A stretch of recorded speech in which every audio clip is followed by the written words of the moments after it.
Then we have the correction from the banana zone phase one. Happens every time. Then what do we get? The banana singularity. That's the next bit, when everything just goes up. And it makes us all look like geniuses. Everything goes up. And we think we're gods, which we're obviously not. We're probably just morons trying to do our best.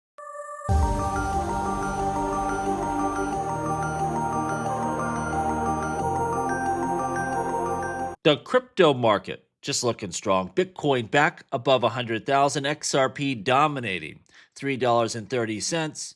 And what I would ask you in the comments down below, give me your prediction. What do you think the new all-time high will be ultimately? Cycle high for Bitcoin, Ethereum, and XRP. Go ahead and put those in the comments down below. I will record those and we will, go over them later in the year to see how things play out. Will be pretty interesting. There was some pretty serious FUD that came out about Ripple and XRP today. We're going to discuss it, but Rob Art, he's such an assassin when it comes to crypto trading. This guy is so sharp, and he said, keep an eye out. And really, both good and bad, the things you see online as we continue through this bull run will get more and more ridiculous. And this is a great example of that. We see this supposed reporter, and I think she works for Unchained. She says, my sources tell me rumors that Trump was receptive to the idea about including XRP in a crypto reserve are likely untrue. In fact, they say Trump was pretty hard on Ripple. So we'll go into exactly what she's talking about. But the way I think this will progress going forward is the government, instead of, at least at first, when they seize crypto, instead of selling it off, they're just going to keep it. They're going to stockpile it. And at some point in time, they probably will start buying.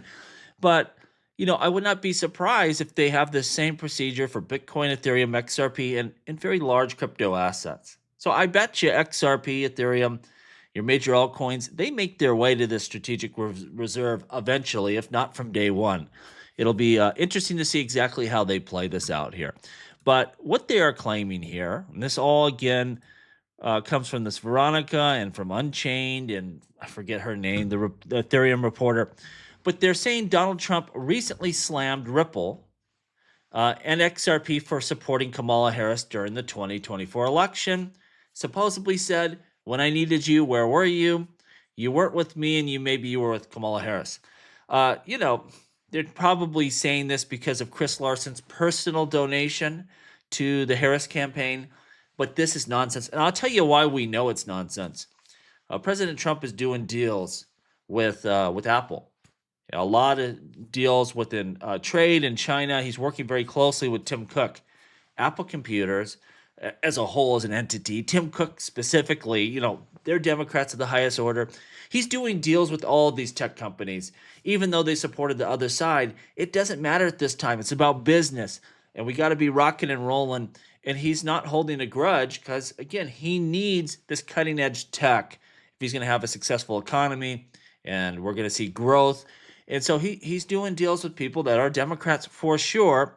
And he's not going to hold a grudge against Ripple because Chris Larson individually donated to Kamala Harris. If that was the case, it would be like hell's fire and brimstone for every major company out there in the tech sector.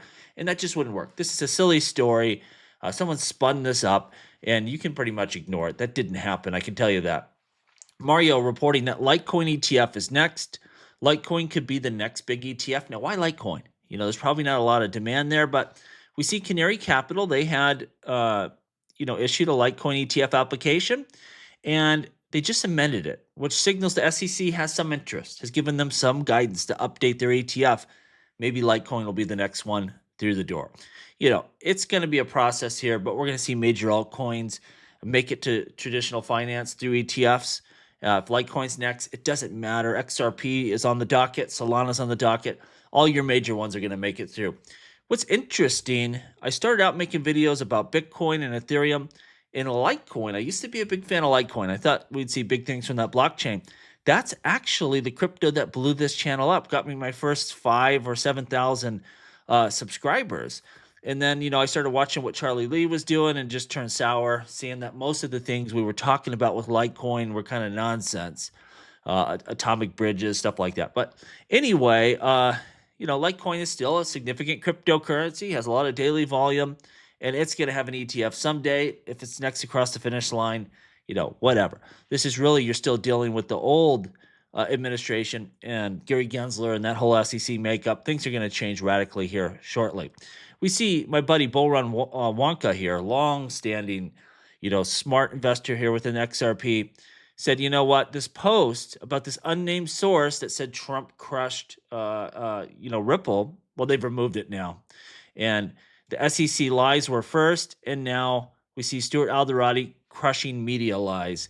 He's absolutely right. This is a stupid story here. Now, this is more interesting than this story is on its surface. We see Aave, which I'm a big fan of Aave. Token holders are considering a Bitcoin mining proposal to boost revenues and accelerate adoption of Aave stablecoin. Aave would enlist Blockware to operate Bitcoin mining rigs on its behalf, seeking to earn a solid 33% net annualized return. Here's the deal. Is this going to really do a lot for Aave? I don't know. We'll have to see kind of how it comes together. But we see a lot of tokens out there, a lot of systems that have great infrastructure to start paying revenues and return back to token holders. And we haven't seen that develop in the most part because the people running these protocols, they don't want to get hit with securities offering because that looks a lot like a security. You buy a token, you're going to earn a yield, like you're investing in the business. Maybe it is a security, but what's going to happen? They're going to find a way to make this work with the current administration. And there's going to be a big boom here within blockchain with these types of setups, whether it's Bitcoin mining or just running a DeFi pool, whatever it might be. You're going to see more ways for these types of protocols to earn a return. Maybe even with stuff like institutional DeFi on the XRP ledger. Like there's a lot of things you could do here that we haven't been able to, even though the infrastructure is there. And I think you're going to see a wave of really creative stuff come out here over the next, 12 to 24 months that will really change blockchain foundationally. Maybe some of this stuff needs to be registered. That's fine. We can register products that are kind of, quasi like a security. But, I think we're going to see innovative people, entrepreneurs really launch a lot of amazing systems here in the future. Mario also stating here, will ETFs get tokenized? ETFs have already flipped investing on its head. Tokenizing ETFs would flip it again. This is what Larry Fink wants to do. 100%. He's looking to start a new stock exchange in Texas. It likely would be an autonomous stock exchange, 24/7, 365. Blockchain tech cutting out middlemen, slashing fees, and making trades instant. So none of this T+1 or whatever we have right now. Tokenized ETFs, where the tech, not the asset, gets the upgrade. So not only will you have, blockchain assets integrated within traditional finance, but the actual technology also revolutionizing how we trade stocks and bonds and everything else. This is the future. And in some ways, this is more exciting because this is about using blockchain as a tool. And that's where you're going to see massive adoption and big onboarding of major companies like BlackRock, Fidelity, Charles Schwab. This is going to be a big one, and it should start in 2025. Great chart here by Grayscale. And what this is showing us really is an immaterial investment in crypto can make a material impact. You don't have to be degens like us, where we're just, aping into all this stuff. Grayscale's chart here simulates what a 1 to 5% allocation to crypto could do to the traditional 60-40 portfolio. And they're going to be, pitching this to investors. You best believe. You see this green line. This is the portfolio that has a small allocation to crypto assets, and you can see over time what it does to returns. Actually, allocating a small amount to crypto can reduce risk and increase returns, and it's almost worse not to do anything at all than to put more in that you could afford to lose. You're going to see pension funds, endowment funds, major investors looking at these stats and saying, I cannot, not have any crypto in my portfolio. It's going to be a must, and you're going to see a lot of money flood into this space, of course. Really interesting. Right now, XRP is currently the 79th largest asset in the world. Blockchain is just going to take over. These assets are global in nature. It's not like the U.S. stock exchange or a simple company.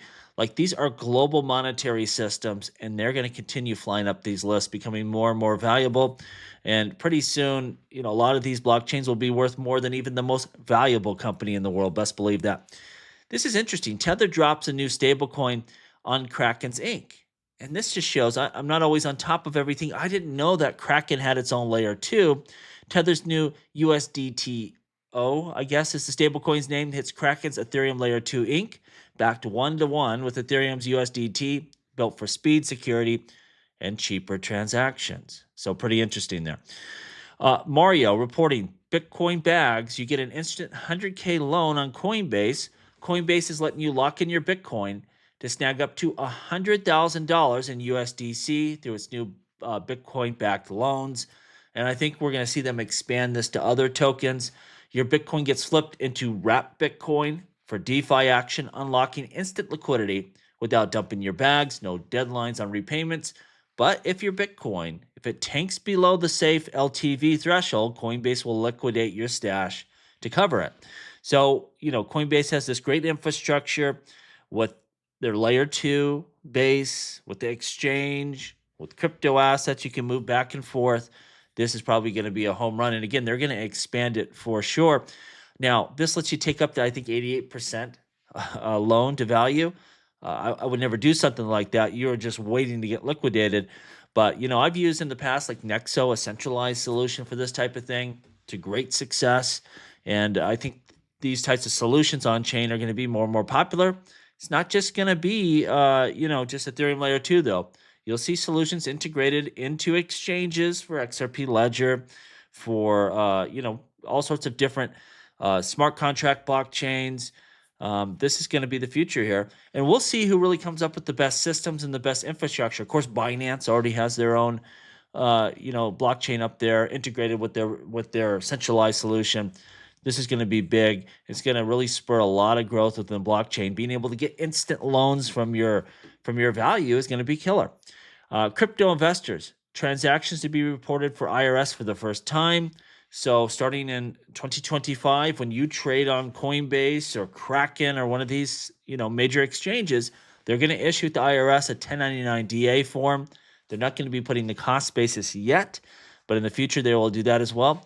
And it does get tricky with crypto. I mean, you have to keep your personal records because, if you transfer it on to Coinbase, they don't necessarily know what you bought it for. And so it makes tracking tougher in some ways, but at least they're going to report your gross sales. Maybe some people don't like it, but, having to go through a lot of people's records, it gets confusing, and this should bring some order, help you do orderly tax filings. All of us were reporting our gains anyway. No big deal here, but it might help people at least easily see their gross sales. You have to know your cost basis, though. Interesting. Lastly, Sony has launched its Ethereum Layer 2, Sonium, but there is some controversy after launch. They have blacklisted some meme coin contract addresses. Maybe it was some kind of name they didn't like or some picture they didn't like. This is going to be interesting because remember, whether you're doing an Ethereum Layer 2 or you do an XRP Ledger sidechain or something like that, you have full control over that chain. And so as corporates jump into the blockchain world, they're not going to be for this whole do whatever you want stuff. When you're on their chain, they're going to have their own rules. And so this is why it doesn't matter what Base does or Sony does or someone doing an XRP Ledger sidechain does. You still are going to need those foundational layer ones for security and also just for freedom. So you don't have to put up with stuff like this where Sony doesn't like what you're doing and boom, you're off the network. They'll work in a symbiotic relationship here. Let me know what you think down below. As always, please like, please subscribe. The revolution will be televised right here on Jungle Link.